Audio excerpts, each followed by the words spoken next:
The day that everyone has been waiting for has finally come. Today I share with you a very simple recipe on how to cook fisherman soup. This soup is so delicious. So if you want to learn how to prepare this delicious fisherman soup, please watch to the end. You can choose to make use of any fresh fish of your choice. I'll be making use of saltwater catfish. This fish is so tasty, unlike the freshwater catfish. So I went ahead to also make use of my shrimps together with my prawns. So this is the catfish. This is the saltwater catfish, very big. We call it Inaye in Akwa Ibom State.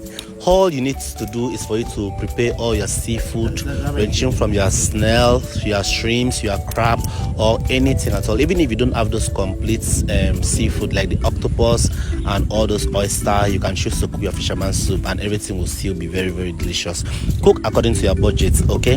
So I went for that to prepare my catfish. After I must have cut it and washed it, I went for that to soak it with hot water, and then I added some salt to it. I'll allow it to stay for just few seconds, probably 30 seconds or a minute.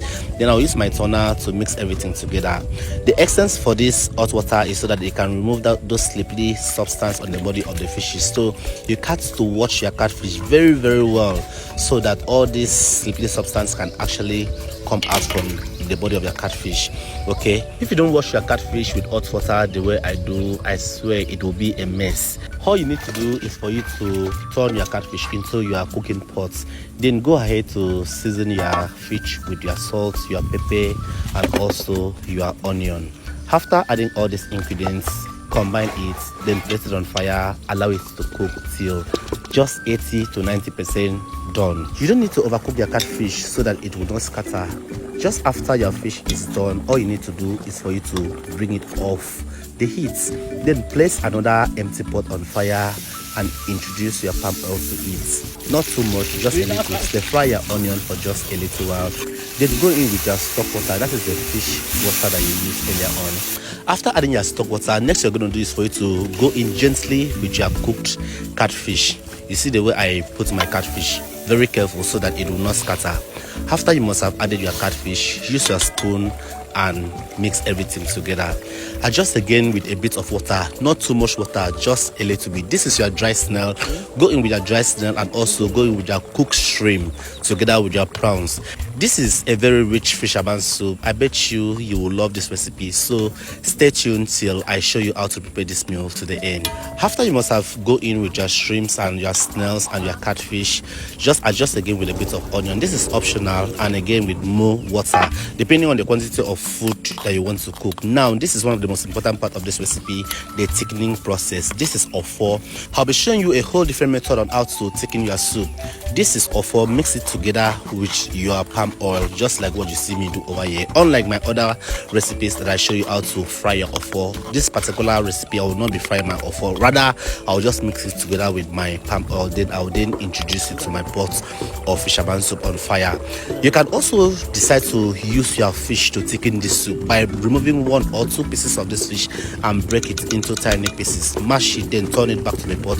You can choose to make use of gari as your thickener. You can also use cocoyam as your thickener. You can use achi as your thickener. There are different ways in which you can cook fisherman soup. We are cooking fisherman soup, so we'll be needing enough pepper. So I added my pepper and also went in with my crayfish. Now this is also optional.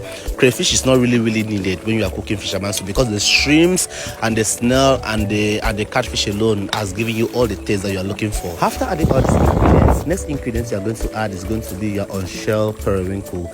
This is also optional for those of you that don't love periwinkle. I'm from Akwa Ibom State. I love periwinkle. Like, I was born and brought up with periwinkle, so I can't do without it. After adding all these ingredients together, all you need to do is for you to give it a very careful stir. Cooking fisherman soup, you have to be very careful while cooking it, so that it will not scatter. This special pepper is called sense pepper. We call it Nkwenokpo in Akwa Ibom State. It has a distinct aroma that can make your food to be very delicious. The aroma alone is nose blinding. So all you need to do is for you to combine all your ingredients together. After adding your obontuen, all you need to do is for you to go in with your odusa leaf. This is odusa leaf. Add your odusa leaf, then give it a very careful stir. If you've watched this video up to this very point, it means you are only in love with our recipes. So go over to the comment section and just type there, I love fisherman soup. Then tell me which country, city or village you're watching us from, so we could send you a special greetings in our next video.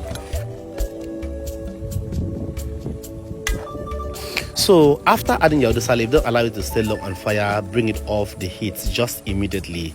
Our fisherman soup is ready. The taste is out of this world.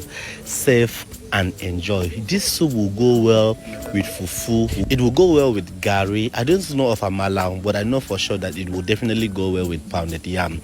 Let me know on the comment section what you would love to pair this up with. So after cooking, I started dishing this food to eat. Like, have missed this lifestyle so much. I've missed village life, and this is just the life that I choose for myself. This is the life I want to live, a very peaceful and a very quiet life, just like our forefathers.